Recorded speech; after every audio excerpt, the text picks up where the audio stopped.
Hello, everyone, and welcome back to Enter the Ether, the podcast all about the upcoming third-person MOBA, Ethereal Clash of Souls. I'm your host, the one and only Mangoose. Joining me, as always, is the tinfoil titan himself, my friend and co-host, JellyKnees. How you doing, Jelly? I'm doing great, Mangoose. And we have someone special here with us today. The person who has to put up with the tinfoil titan the majority of the time. Mangoose is just the temporary, babysitter of the tinfoil titan every weekend. But she has to deal with me all the time. This is UG Paige. Yay! Yay! And finally, we have a UG person with a face cam. Who'da thunk it? Who'da thunk I it? honestly Mud had face cams. What are you saying? Oh, yeah, I don't count Mud. She streams, but I don't count I don't Mud because count that's Mud. Mud, you're not accounted for in Mangoose's book, apparently. you know what? You count to me, Mud. Okay, I still love you. So we're going to be talking about level design today. Paige, why don't you go ahead and introduce yourself? Tell us what you do at UG. Yeah, so hi guys, my name is Paige. Obviously, we've heard it 1,000 times. If you forget it, that's okay. But I'm one of the level designers at Undying Games, and I'm working on Ethereal, which is, what this beautiful podcast is about. But can I help you? It's going to be a great podcast, Goose. But I'm in charge of helping make the map, bring it together, and help bring the world of Ethereal to life, which is a very exciting and also terrifying job. But I'm having a lot of fun with it, so I'm going to keep riding it out. We got to see the fruits of your labor a little bit last week whenever they showed off the map a bit, which was nice. Yeah, that was exciting and terrifying because I obviously had no idea how anyone was going to react to it. And a lot of those shots were things that I did within the map. So I'm like, all right, here's my child. Take it, do with it as you will. So I was really excited that so many people responded well to that. Yeah, they did. They really did. It was absolutely beautiful. I think the map is gorgeous. Some people had a few little nitpicky things to say, but it's a pretty alpha map. I'm sure things will improve. I personally didn't see much room for improvement myself, but I mean, I don't know. I'm no expert. But before we start talking about level design, we did get an Ethereal fun fact. I wasn't expecting one this week because it was Christmas, but we did end up getting one. It was all about account leveling. Jelly, you want to talk about the account leveling stuff that they discussed?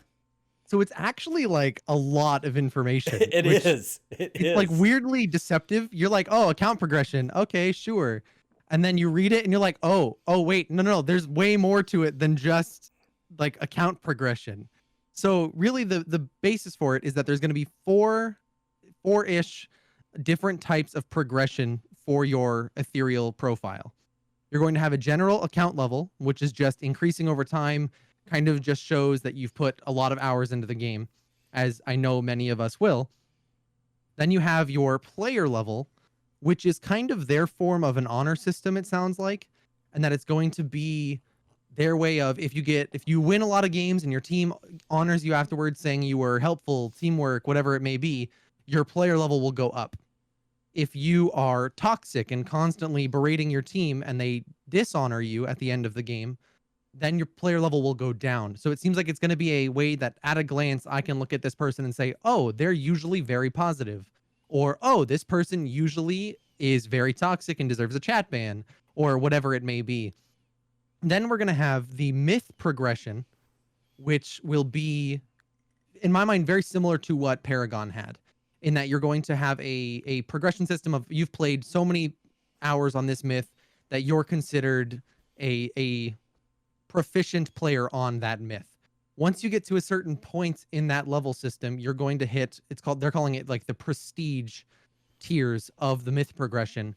And there will be rewards in the prestige tier, is my understanding. And then that will actually also fluctuate. So in your prestige tier, you will be able to move up and down in it according to your performance on that myth, which I think is a really cool way to do it, that you get some base progression no matter what. So you hit a certain proficiency level. And then in order to get better than that, you have to win consistently. It's not just a matter of playing the myth anymore. It's about showcasing your skill on them, which I think is a great way to do that system. Then finally, we will have a ranked system, which will not be in the pre-alpha and will get instituted in the game at some kind of later date, which will be your very general, your normal ranked system, where you're going to have that I'm in the diamond tier and Mangoose is in the master tier and Paige is in the best person in the game tier, whatever that may be. Yay, Paige. Congratulations. One So piece. those are the main 4 systems. Like I said, 4-ish if you count the myth one as 1.5 systems. But I think it's going to be really cool to see all the different progressions and be able to watch that in real time as the game goes on. Paige, you have anything to throw in about this? I know your level design, and you probably can't talk too much about the account leveling system and all that. But did you have any thoughts that you wanted to share? Yeah, so I mean, obviously it's not my department, so I can't say too much about it. But I was really excited that we were able to put that information out for you guys because I feel like as players, it was important for you guys to see kind of not only that we're taking care of the in-game stuff, but a little bit of the outer game. So I'm really glad that we were able to release that to you guys. Our marketing team has been working so hard on all of these fun facts and stuff, so I'm glad they were able to get that out for you guys. Right on. The only thing I had a problem with out of all of this was the player level. I do like that you get toxicity is de-incentivized in some way. Like you could tell that you're doing something when you report somebody, and like people dodging draft and stuff, that's going to be punished. I do like that. However, this is a problem that I've seen with a lot of these systems like this. It takes into account mainly wins, and certain roles within the game don't affect wins as much. So, with me being a support main, it's harder for me. Like, I can take a mediocre team and make them great by playing a great support. However, I can't make them win. And like, so if I have like just a terrible carry, there's nothing I can do. If he just keeps feeding into the enemy team, there's nothing I can do about that. And I think on the opposite end of that, if you're a great carry, even if your team is terrible, you can still carry a win. Like, you can still pull a win out. So it's kind of like, I hate to bring up a problem without also bringing up a solution, but I can't really think of a solution to this. This is probably about the best way that you could do it. I guess to make an omelet, you got to fuck a few support mains over. So support mains, we're used to it. We're used to taking one for the team. So we're going to take one for the team here, I guess. And so that the player level system works appropriately. But yeah, it's going to be a little harder for support mains to climb than somebody that's like a jungler or a carry main. Absolutely. We'll see how it works. So the one thing I do want to mention is that they showed on the blog post that they showed 10 different like icons. Mm-hmm. 9 of them were silhouetted, so we couldn't actually see any of the details, but one was revealed. The one that's there, I think, is it's cool enough that you can get the feeling of that when you hit that next icon, whatever it looks like, you're going to have that feel of like, wow, like I've accomplished something. I've moved up to a higher tier of something else, that it feels that way. The other thing I want to mention is there's something up with those gemstones underneath.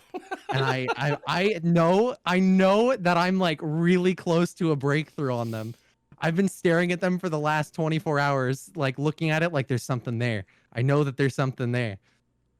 I think So UG if is I starting crack to put it, shit into you guys these. will be the first to know. I think they're starting to put shit into these just to mess with you, just to pique your interest. Wouldn't surprise me. I mean, we do it for the whole community. I think the picture that we see here, though, I think it's more than likely your prestige levels. There's 10 of them. You got 10 levels of prestige. That's my personal theory. I don't know about the gems on the bottom. I don't know what that could possibly mean. I'm telling you, I'm real close to a breakthrough, man, Goose. It's gonna happen soon. It's gonna be full tinfoil hat theory. Like, Okay, so it we're goes going hardcore. White, gray, white, green, blue, purple, yellow, red. I think they're gems. I think they're gems. I'm telling you right now, man. I'm almost. I need one piece to put it all together, and it'll make perfect sense. All right. So you guys want to get into talking about level design now? Yeah. We have to. if we have to. I could spend an hour talking about those gems, and I don't even have a solid theory about them yet. We got several questions lined up for Paige. Hopefully she can answer them. Of course, with her being under NDA, she probably isn't going to be able to give us the full answers for everything.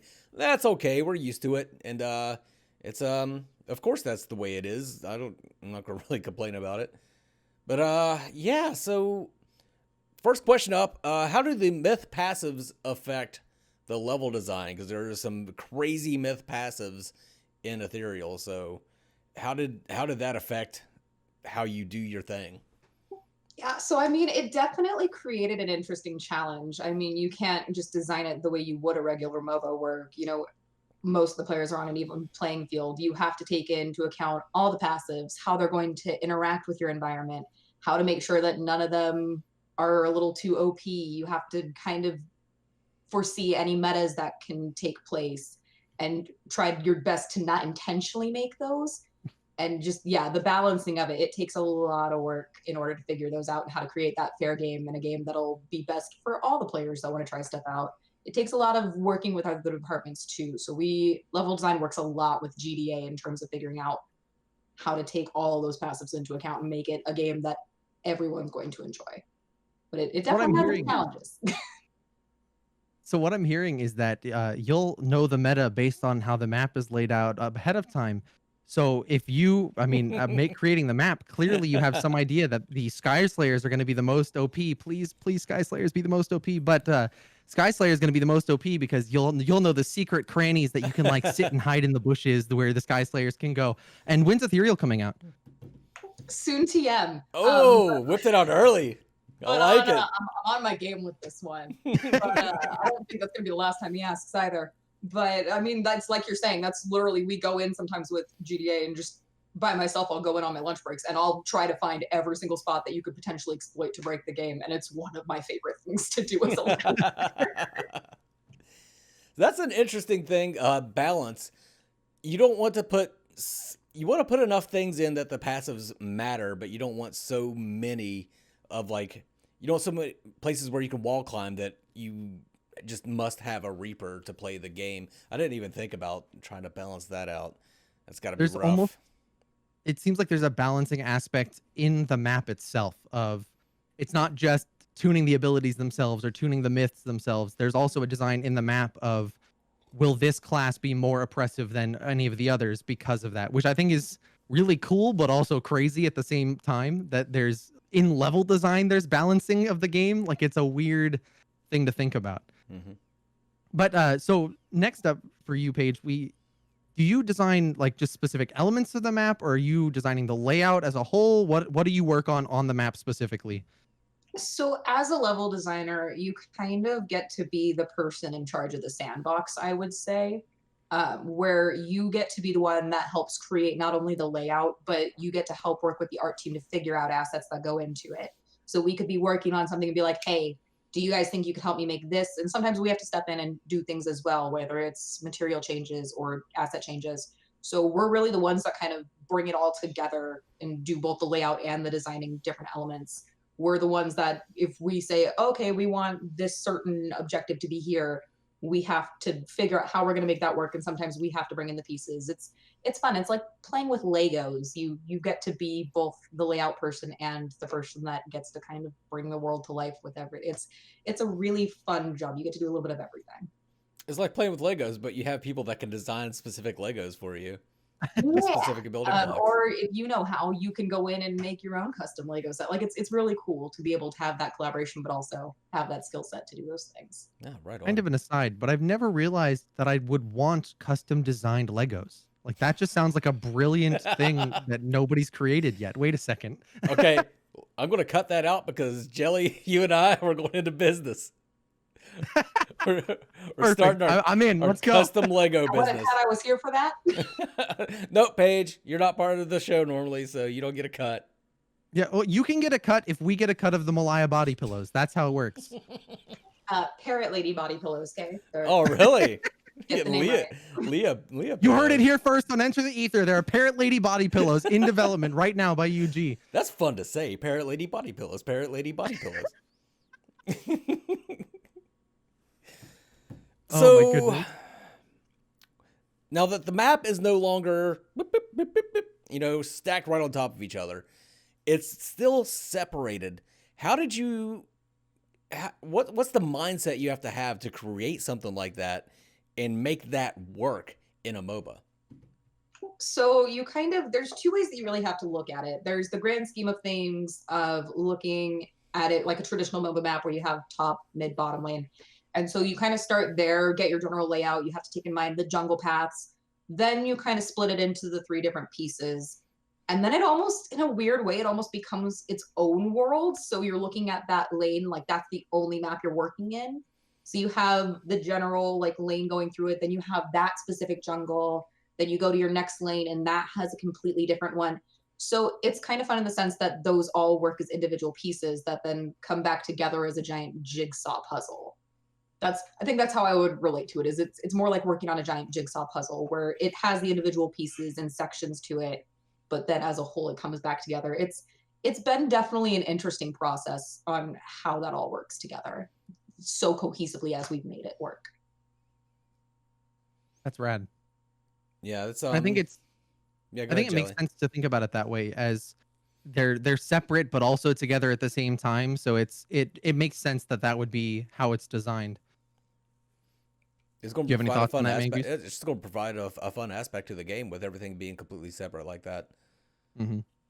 I'll probably still get lost, but If it makes you feel better, I helped make the map and I still get lost. yeah. Usually it's because I'm busy looking at something I didn't notice. It'll be a that. while. It's just like any other game.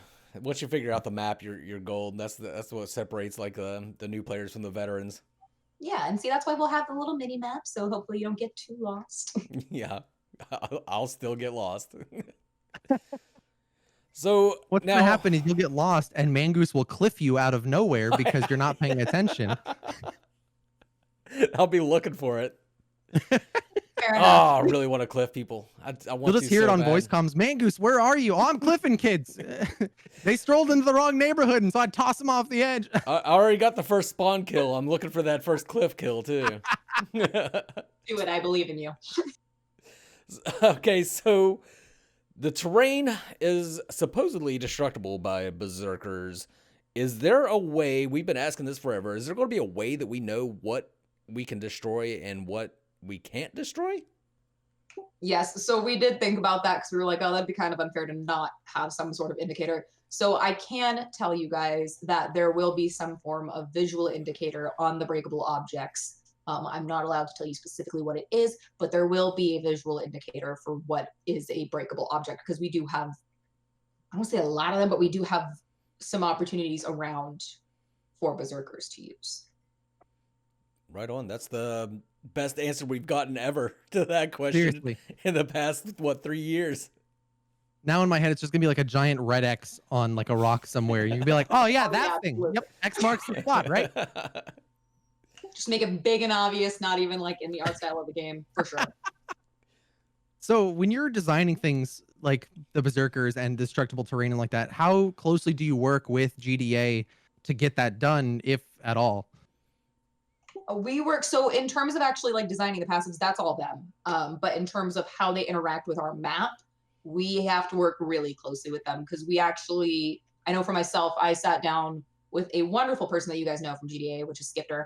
But he and I sat down and we actually went through and figured out spots in the map that could actually work to add that to the gameplay. But that's also, we have people that pop in all the time. Psionics helps out, Eldrin pops in. So we work in really closely with the GDA team in terms of making sure that we have those opportunities in the map for our characters. And it's fun to be able to work with them because they point out things that like I may not have thought of. So it's nice to have that collaboration with them. I'd imagine you'd have to, with the way that the game is being set up. Yeah, There's so many things that you have to really work with GDA on, I'd imagine. So it makes perfect sense that that's the case. All right, speaking of GDA, rotation times. This was like a hugely important thing with a lot of the para-zombies out there. People were harping on the rotation times for a lot of those maps.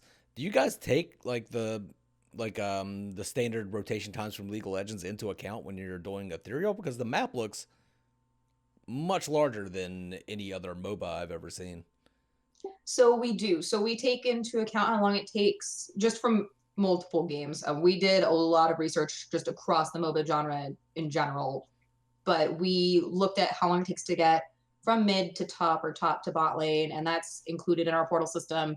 But fun fact, we've actually clocked how long it takes to get just from your base to the middle or to run from side to side, including through the jungle. I spent an entire day once, which it was fun looking back at it. But I spent an entire day once just clocking times with several different myths of me just in map running from one end to the other and marking down how long it took each character to be able to like hit certain points or if I went certain pathways. And so we did make sure that it kind of clocked out with the average of other MOBAs, but that was a very long day of just hitting the forward button.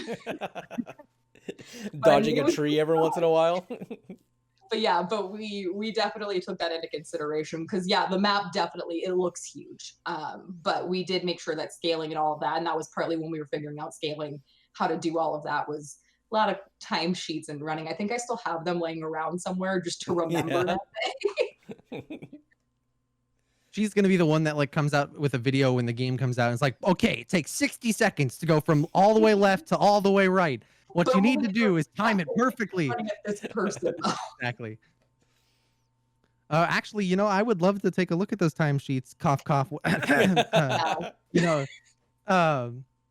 but so with, I mean, with rotation times and stuff like that in consideration as well, and flying being a thing, how do you take that into consideration and make it more interesting visually for the people above versus actually in the lane and things like that?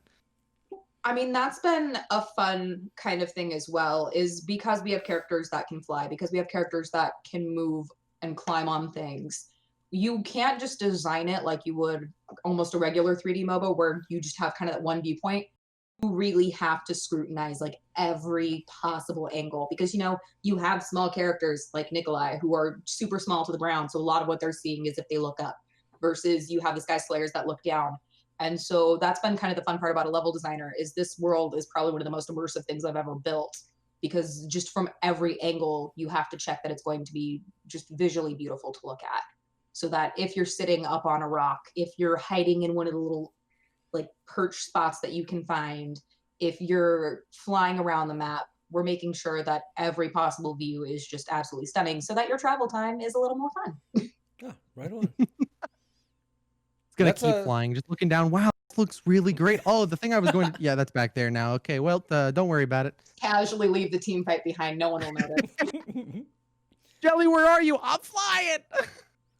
So yeah, I think that's an important thing, that the map is just fun to traverse even when you're not fighting.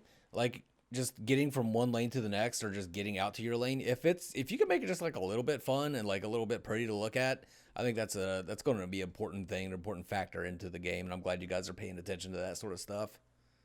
I know that, for instance, like in Paragon, that was something that I loved initially about the game, was that running through the jungle felt like an experience all by itself without having to fight anything, without having to do any of that. And you could just go around and be like, wow, like that looks cool, or there's rocks up there, or there's water. Like it was just one of those things that I think amplifies the enjoyment of the game. And then just the gameplay then thereafter makes it even better. Yeah, and that's been a big part too, is we want to make this a beautiful game, both for people who have been waiting on it and are in the community, but also for people who may not, this may be one of their first experiences with a MOBA, or this may, like most of us, it's going to be our first time playing Ethereal. And so just being able to make it that visual appeal that then keeps them in the game. Or let's say it's seasoned player that at some point can stop, let's say a year into the game and just goes, hey, I never noticed that mushroom over there on the rock. So, I mean, it's just the being able to create that is something that I think is really special about this game. Right. Mushrooms and Ethereal confirmed. Just saying. We didn't see him in the map, so yeah. Yeah, now we know. know. Now we know. I think they were in one of the pictures. A mushroom was? Yeah, it's probably really small. They're small little like orange mushrooms. Oh, okay. Now they're really confirmed. If we really didn't know about it, now they're really confirmed. It's okay. Owen's gonna kill me. This is the bait. I said that they were confirmed just to get her to like really make sure they were confirmed. The mushrooms have something to do with the gems, Jelly. Eat the mushrooms. I'm telling you, man, the gems mean something. So, Paige, just you personally, what got you interested in doing level design? Is this something like you've always wanted to do? Is design levels? So what happened is I actually got my start in animation, kind of the TV film industry side of it. And I worked a lot as a character designer, then kind of transitioned into environment design, doing backgrounds and all of that. And just kind of fell in love with the idea of being able to create the world and environment that something takes place in. and then was given the opportunity to kind of do that within the video game genre. So when I was able to approach Ethereal and kind of bring that up, and they gave me this opportunity, it's been really exciting to create a world again, because that's just something that I absolutely love. And it's something that I really enjoy, because there's a lot of research that goes into that, and making sure that, all the plants in an area are from the same area. The small details that you can throw in to help bring that world to life is just something that I think is really exciting for me. But being able to then take the piece of concept arts that we're given, or take a mood board and just bring it into kind of a realization, it's a very special thing to be able to do. Because yeah, it's very rewarding to be the one who sculpts a character or makes a kit, but being the one who gets to kind of be the big kid in the sandbox, as I mentioned earlier, it's a really exciting thing to be that person that brings stuff to life. So it's definitely what I love to do, and it's something I've always loved as a storyboard artist, as an environment designer.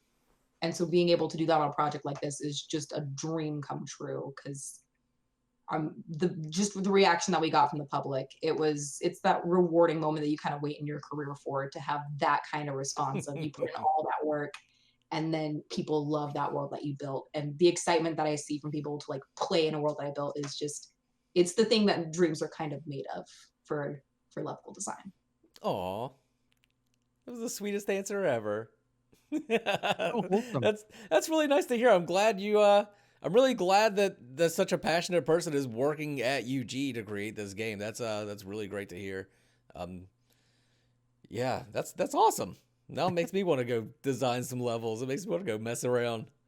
Just Open try Unreal go Engine. life drawing or something. Find some plants. That's how I started in environment design. Was I went to zoos a lot, or to like little gardens, and I would just draw everything. That's the biggest thing I can always say, is just, if you want to build a world, you have to go out and see the world. Obviously not right now, but stay Oh. inside. We're gonna go design our custom Legos, man, Goose. Don't worry. Oh, Yeah. we need inspiration from nature.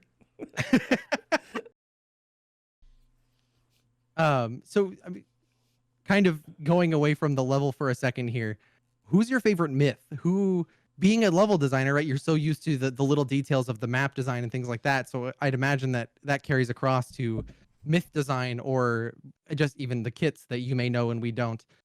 But who's your favorite myth? I will say my favorite myth outfits are definitely Marina's, because I think they're super pretty. I'm shallow like that, hey. But I will say, in terms of favorite myth, I'm absolutely Dante trash. He's my boy, and I'm gonna ride or die with him when the game comes out. So why is Dante trash? I'm okay. I don't know. Are girls allowed to be a simp for a person? Because like I'm gonna be that person that like all I'm gonna want to do is talk about Dante and like the plays. We can absolutely. Simp is a banned term Yeah. now. You're not allowed to say that word anymore. My bad. Is it Then really?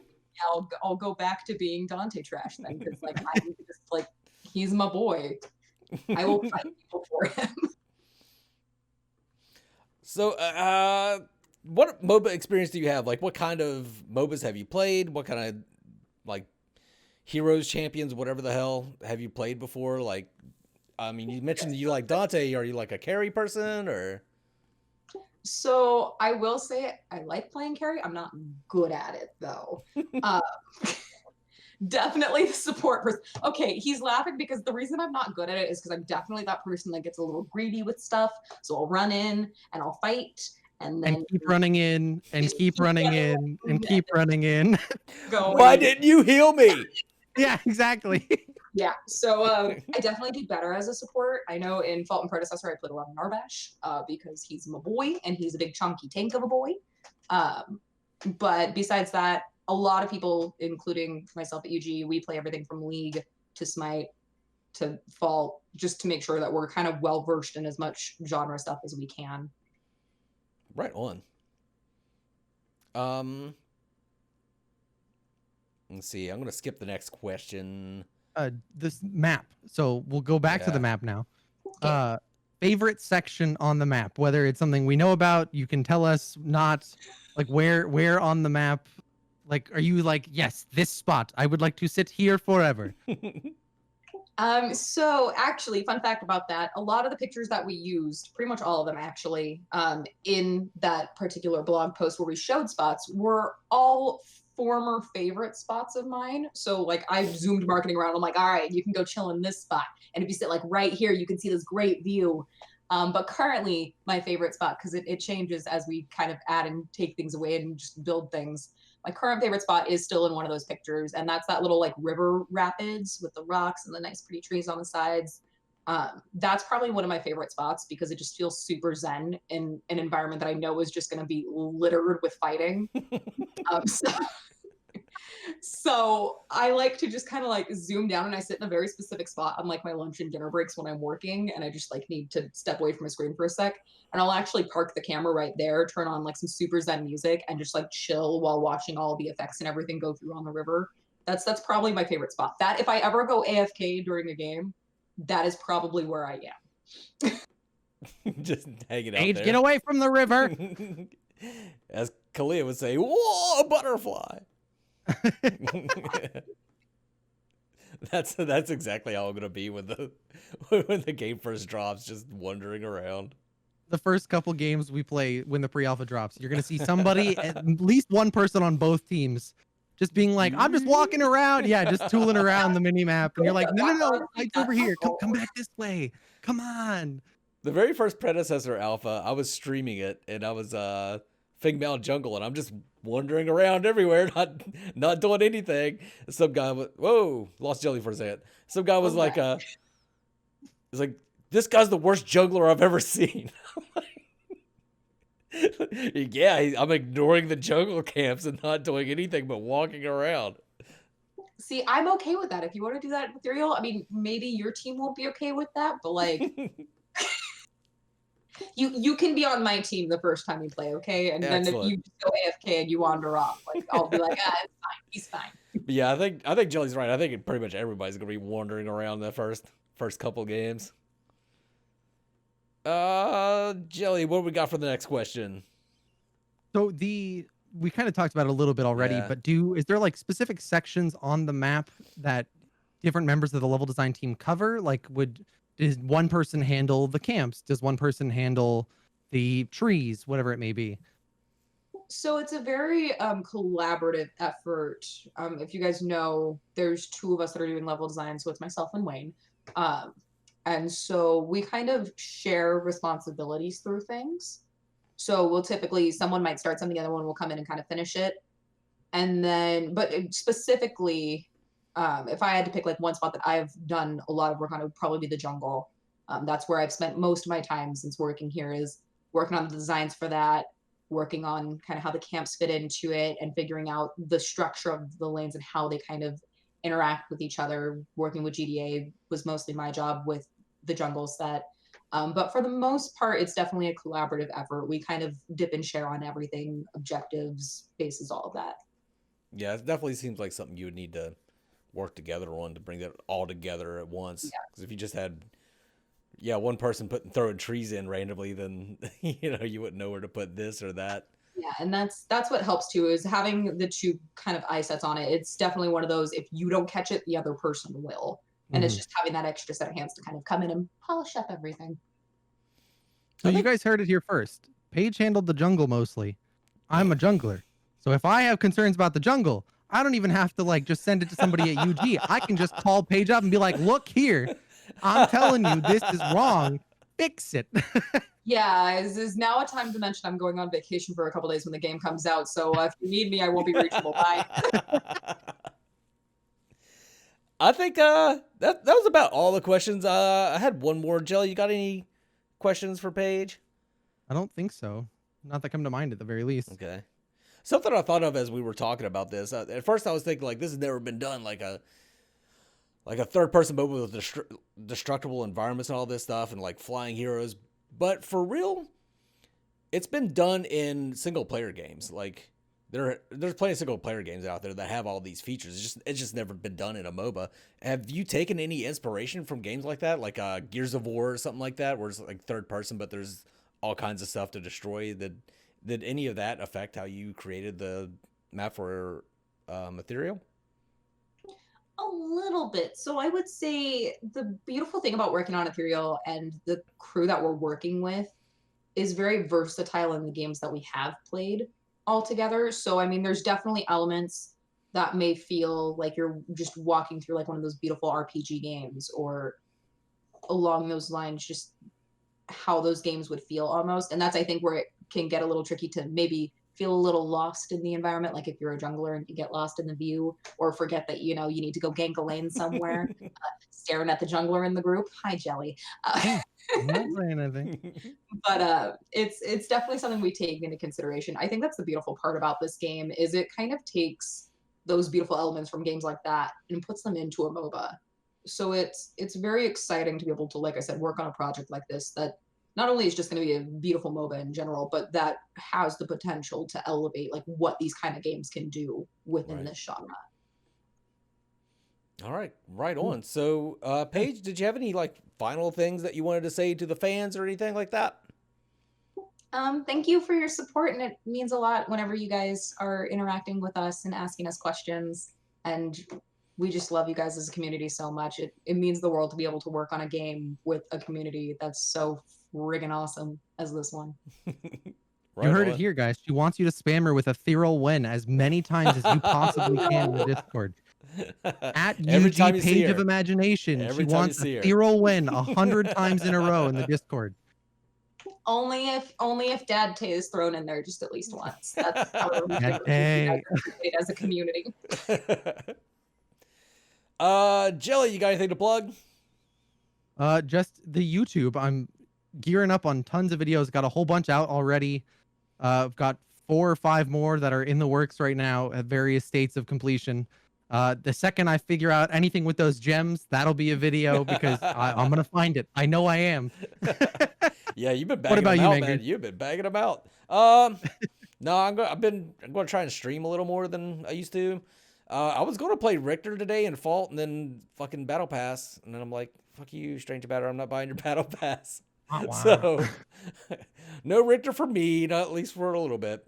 But yeah, that's I guess that's the only thing I'll really plug. Paige, you got like a Twitch or YouTube or anything like that you want to plug? Instagram? I mean, I have my Instagram, but that's just the same. If you can find me on Discord, it's the same thing, Page of Imagination, but it's mostly my vintage and art modeling stuff. But you know, I will plug the Ethereal Discord, which I'm sure you guys will put in there. And also we have a TikTok. Yep. That's the last I saw you was in the TikTok. The TikTok. And now people know who was at the end of the TikTok, because I received several messages of people like, who is that? We don't know who she is. She's a stranger. I didn't even think of that, because I just knew exactly who it was. Like, I know that right. I didn't think like that. Everybody else is just a random person that pops up that they've never seen before. I didn't even think of That's awesome. That's how I am in the Discord chat too, where I just randomly pop up at points and they're like, who are you? I'm like, you saw nothing. Bye. All right, folks, that's going to wrap it up for this week. We see that that Paige is building a beautiful world for us to play in. So I hope you all join us as we all enter the ether. Woo! Mango.